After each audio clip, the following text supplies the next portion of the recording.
What if I told you that the greatest rap beef of all time was spoiled by Taylor Swift, who was mentioned not once, not twice, but 3 times by Drake as an insult to Kendrick Lamar? Cause Taylor Swift is your new top. Then we need a verse for the Swifties. Shout out to Taylor Swift. Biggest gangster in the music game right now. The irony is, Taylor Swift was behind the scenes, helping a certain someone out. What's going on, everyone? It's Anthony Aiken Jr., and this is explaining the Kendrick Lamar and Drake beef to Swifties. Taylor Swift plays a very huge part in the greatest rap beef of all time. And now we gotta wait a fucking week, cause Taylor Swift is your new top. And if you about to drop, she gotta approve. This girl really about to make you act like you not in a feud. And no one has talked about Taylor. Also, there's 2 names that no one mentions in this beef. Soundwave, Jack Antonoff, 2 of the most important pieces to this rap beef. And Jack Antonoff is Taylor Swift's producer. Soundwave is Kendrick Lamar's producer. Those 2 names will be very important in this video. Stay tuned. Let's start off with Drake, okay? Before we get to Taylor Swift, Drake is from Canada. He was in a show called Degrassi. There's no me and you. You stay away from my girl. Now, he's from Canada, but he gets signed to YMCMB, Young Money. And Young Money, at the time, the lead star is Lil Wayne. Lil Wayne's like, look, man, don't act gangsta. Don't act anything but who you are. You know, just be yourself. And Drake was vulnerable. He puts out Thank Me Later and one of my favorite albums of all time, Take Care. This emo, dark album, very soft, in your feelings kind of music. And we all loved Drake for it. And I thought I found a girl of my dreams at the strip club.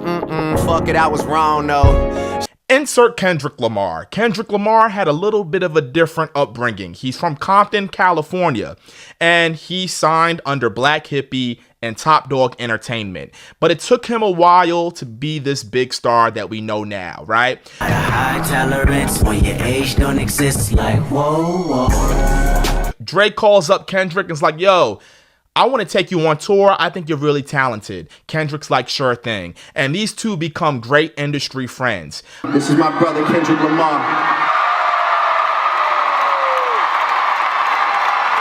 Drake ends up on Kendrick Lamar's Good Kid, Mad City, Poetic Justice, classic song. And Kendrick has Swimming Pools, a ton of hit records that come from that one album. That one album took Kendrick Lamar from this great promising act in hip hop to a superstar. Bitch, don't kill my vibe.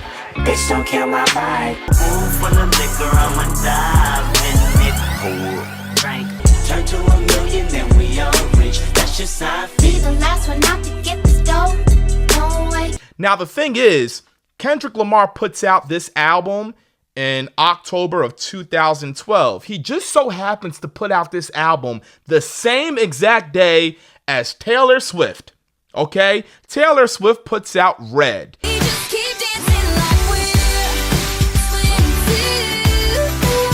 Now, Taylor's like, yo, I'm #1 again. But who's this Kendrick Lamar guy? Who's this Kendrick Lamar guy climbing up the charts? She gives the album a listen. She's like, ooh, I like this. She puts a video out, rapping along to Backseat Freestyle. Damn, I'm in the matrix. My mind is living on cloud 9 and this 9 is never on vacation. Start up that Maserati and zoom, I'm racing. Popping pills and You see, even at that point in time, Taylor Swift had a reputation. You do not want to put out an album the same day as Taylor Swift. That was the word around town. Drake even mentions it on the song Red Button when he says, Taylor Swift, the only nigga that I ever rated. Only one could make me drop the album just a little later. See, Drake understands numbers. He is a numbers guy. And he understands that Taylor Swift has the best numbers in music. So Taylor Swift would get name dropped by Drake all over this beef, including Taylor Swift having some sort of control on when Kendrick Lamar drops his albums, which is very interesting. We'll get into that later on. But Taylor Swift and Kendrick Lamar would form a kind of bond during this moment, a mutual respect when Taylor Swift raps over Backseat Freestyle. In 2013, Kendrick Lamar is a full-blown superstar. And from there, he drops a rap verse on the song Control by Big Sean, where he takes aim at all of the rappers in the music industry, saying, I want to kill you all, but in a friendly way. He's pretty much saying, I respect you all, but I want to be the #1 rapper, so fuck you all. But this is hip-hop, and them niggas should know what time it is. And that goes for Jamaica, Big Crit, Wale, Pusha T, Meek Mills, A$AP Rocky, Drake. And that includes Drake. Now, all the other rappers, J. Cole, Meek Mill, Pusha T, all the rappers mentioned, they were all like, it's just Kendrick being competitive. But Drake at that time, remember how I mentioned Drake being this kind of soft, vulnerable rapper from Canada?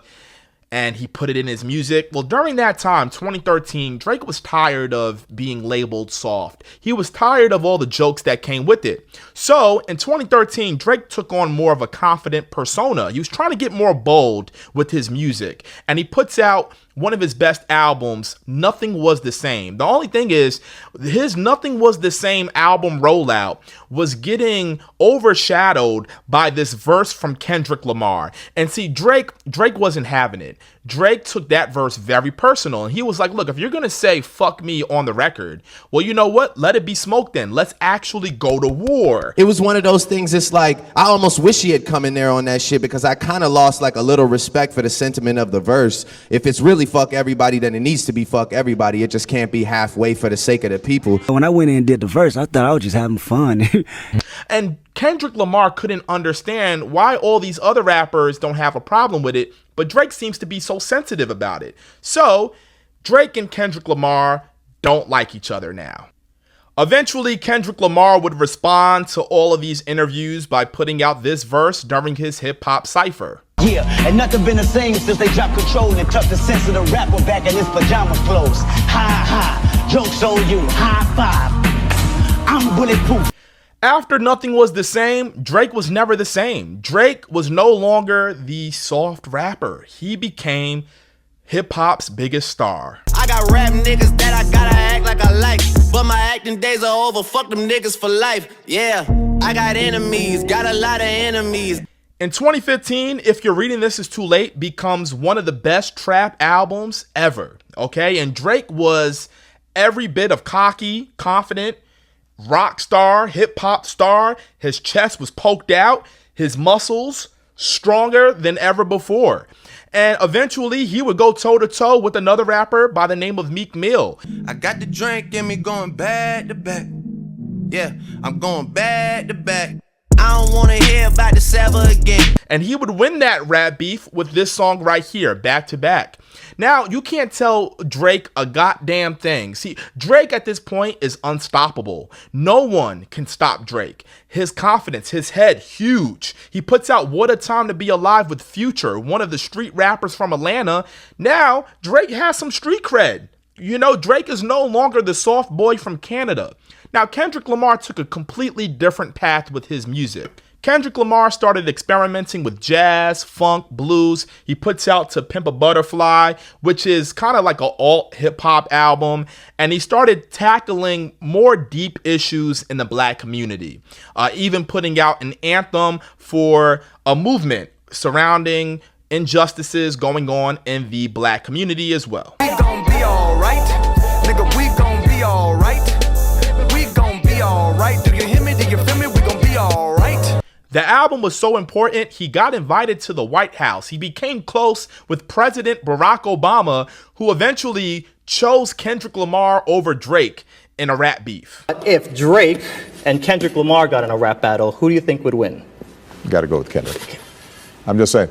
I think Drake is an outstanding entertainer, but Kendrick, his lyrics, his last album was outstanding. But see, even with all of that, Kendrick Lamar and Drake still had some bad blood. Bad blood, hey, now we got problems. Insert Taylor Swift again. See, during this time, right, Drake was becoming huge. Right, he has that street cred. He then puts out Views, Hotline Bling, Controller, One Dance. He had all the biggest songs in pop radio. And again, he was on a commercial with Taylor Swift. You don't have to call out hit my dance like Usher. Woo. Late night when you need my love. And I know when that hotline blink. That's why I need a one dance. Got a Hennessy in my hand. Now, Taylor Swift, she's still a huge fan of Kendrick Lamar, right? And she calls up Kendrick and asks him to be on the Bad Blood remix. Still love my life, I got money and power, and you gotta live with the bad blood now. Now, during this time, Drake is completely aware that Kendrick is a huge threat to mainstream hip hop, right? Because he has this conscious music that doesn't necessarily fit the themes of mainstream hip hop, yet he still gets the numbers, he still gets those features with Taylor Swift that make him this superstar in hip hop, right? Whereas Drake, he has the numbers, but he doesn't necessarily get the Grammy Awards or the Pulitzer Prize. He doesn't get that kind of recognition because his music, it doesn't necessarily cross any of those boundaries. Drake then puts out this song right here where he says, I would have all of your fans if I didn't go pop and I stayed on some conscious shit. I would have all of your fans if I didn't go pop and I stayed on some conscious shit. Pretty much saying that if I didn't make pop music, I could easily put out an album like this, which I completely disagree with. I don't think Drake is capable of making an album like this, but I still think Drake is one of the greatest artists of all time. I love all of the music that Drake put out from 2011 to 2016.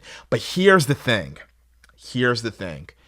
During this time, even though Kendrick Lamar was putting out To Pimp a Butterfly and being the leader of these social justice movements and getting invited to the White House, he's still playing the politics. He's still doing features with pop artists. He's still collaborating with Taylor Swift. And him and Taylor Swift got really close. And this is what some people don't know. Jack Antonoff, he starts to like Kendrick Lamar's music a whole lot. Now, Kendrick is in a studio with Jack Antonoff and Taylor Swift at Electric Lady Studios. They're all having a conversation, and Kendrick Lamar says, hey, Jack Antonoff, I actually want to introduce you to my producer. His name is Soundwave. Jack says, hi, my name is Jack. Soundwave says, hi, my name is Soundwave. And then from there, they shake hands, they exchange numbers, and they say, hey, if you ever have any ideas, just give me a call.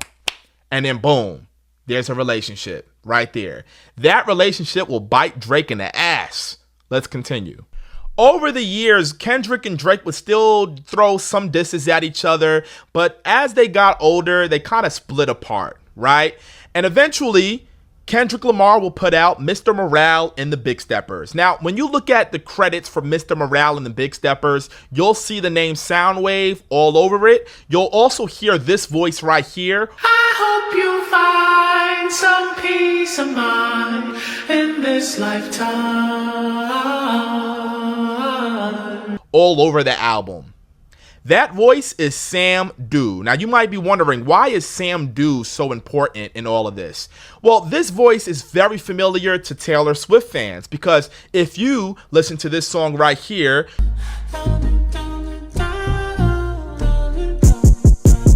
you'll probably listen to the voice and be like, wait, he was on this song right here.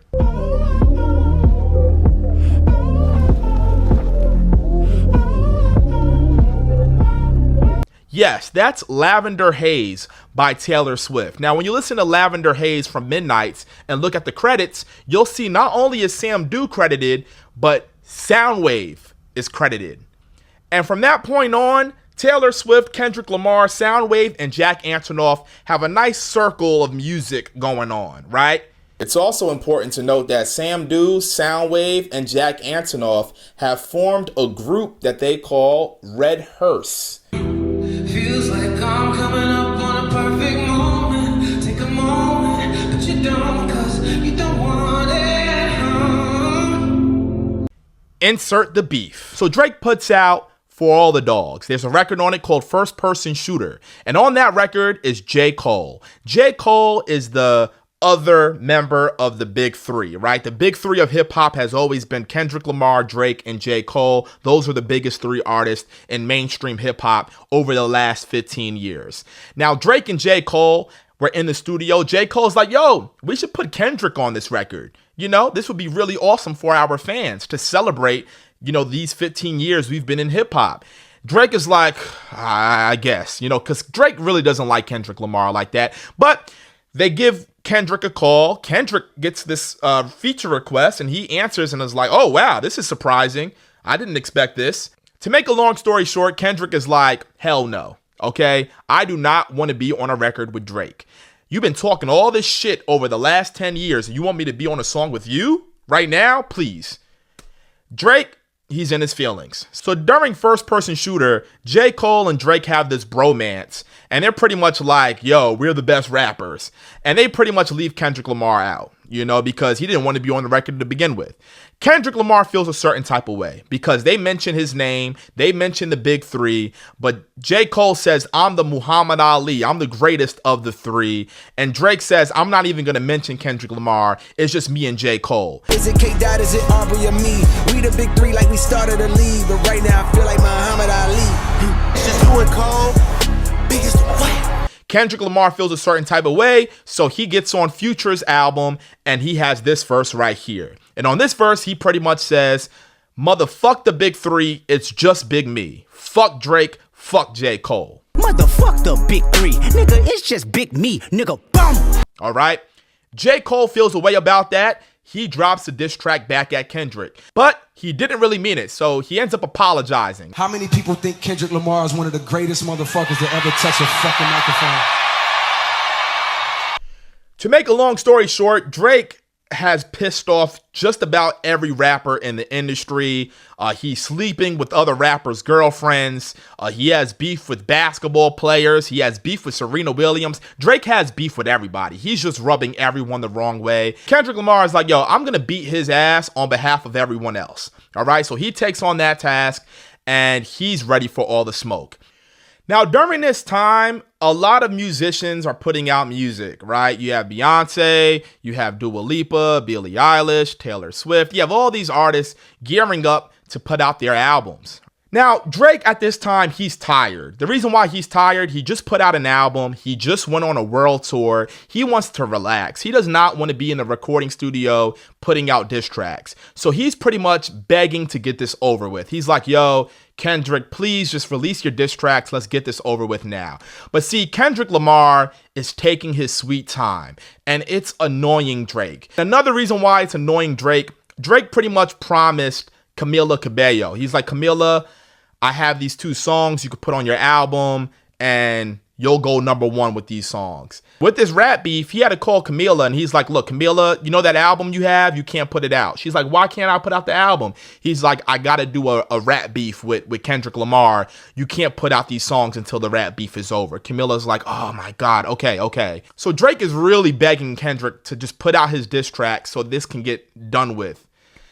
Kendrick is taking his sweet ass time.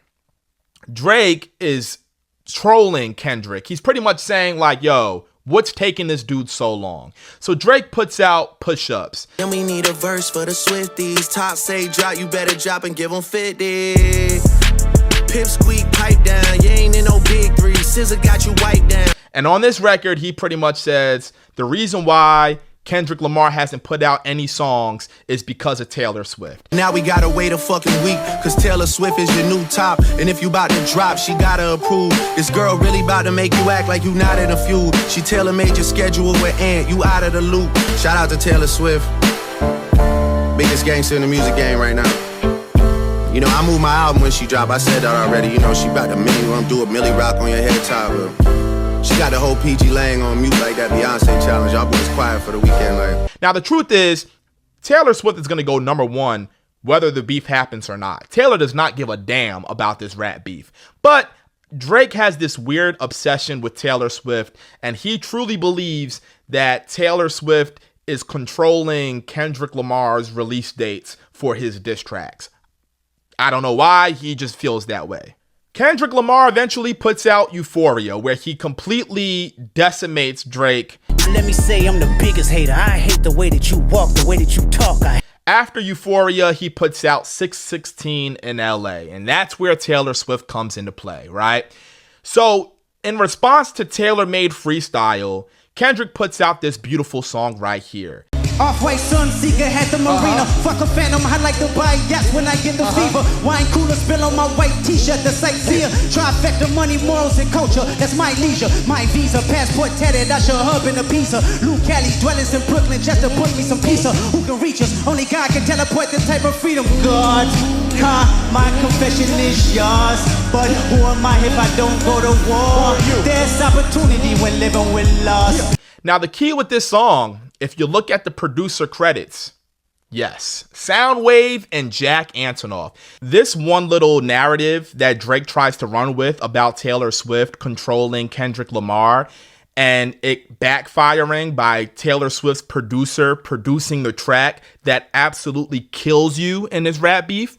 And ladies and gentlemen, that is what you call checkmate right there, okay? I discover myself but not fall short. Raise my hands to a falling sky. I fantasize, me jumping planets, immortalized. I correspond 3 angels watching me all the time. Put my children to sleep with a prayer. Then close my eyes. Definition of peace. On the song 616 in LA, Kendrick Lamar pretty much says, hey, Drake, there's somebody in your camp telling me your every single move. There's somebody that you consider one of your best friends letting me know what you're going to do and say during this rap beef. And Kendrick Lamar, he gets the assumption that Drake is going to speak on his family. See, Kendrick Lamar is a very private person. You don't really hear much about Kendrick Lamar's life. He's not in the tabloids. He's not on Shade Room. You don't know what Kendrick Lamar is doing on a day-to-day. So, because of that, Kendrick Lamar gets word that Drake is calling around trying to dig up dirt on Kendrick. He's trying to dig up dirt on Kendrick and his relationship. And ultimately, everybody's looking at Drake like, look, we don't know nothing about the guy. He's very private. So Drake has no choice but to lie. And he lies by listening to Mr. Morale and the Big Steppers. And on that album, Kendrick Lamar pretty much says, hey, I'm having some issues with my girl. All right. Me and her, we're going through some shit. And Drake takes that and he says, how can I spin this to make Kendrick Lamar look bad? And Drake says, you know what? I'm going to say that Kendrick Lamar beats on his girl. And I'm going to say that Kendrick Lamar's kids aren't his. They're his best friends. That'll get him. Did it dirty all your life, you tryna make peace. I heard that one of them little kids might be day free. They hired a crisis management team to clean up the fact that you beat on your queen. The picture you painted ain't what it seemed, you did. Drake puts out this song called Family Matters.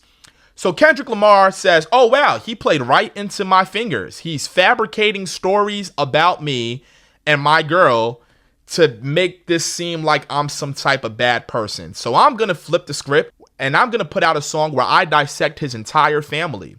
And on that song, Kendrick Lamar pretty much says, yo, you have sex offenders on payroll. You have a bunch of people that you hired that are bad people. They're pedophiles. Why are you messing around with all these little girls? Why aren't you taking care of your son? You have a daughter that no one knows about. And you are a piece of shit. I hope you die. Your son's a sick man with sick thoughts. I think niggas like him should die. Take that mask off. I wanna see what's under them achievements. Why believe you? You never gave us nothing to believe in. You lied about the only artist that can offer you some help. Fuck a rap battle. This a long life battle with yourself. And then he puts out this record right here, Not Like Us, which is now the biggest record in the world.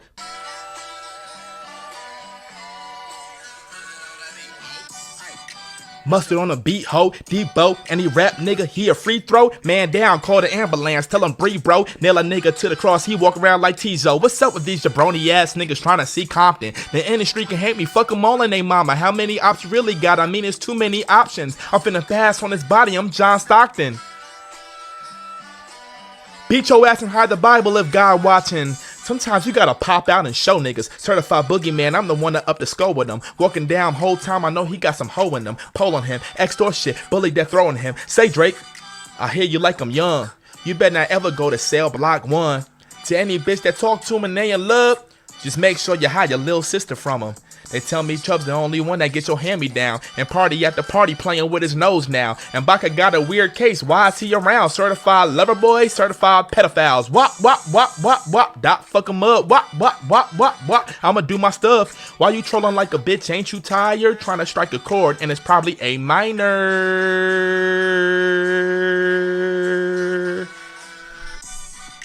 They not like us. They not like us. They not like us.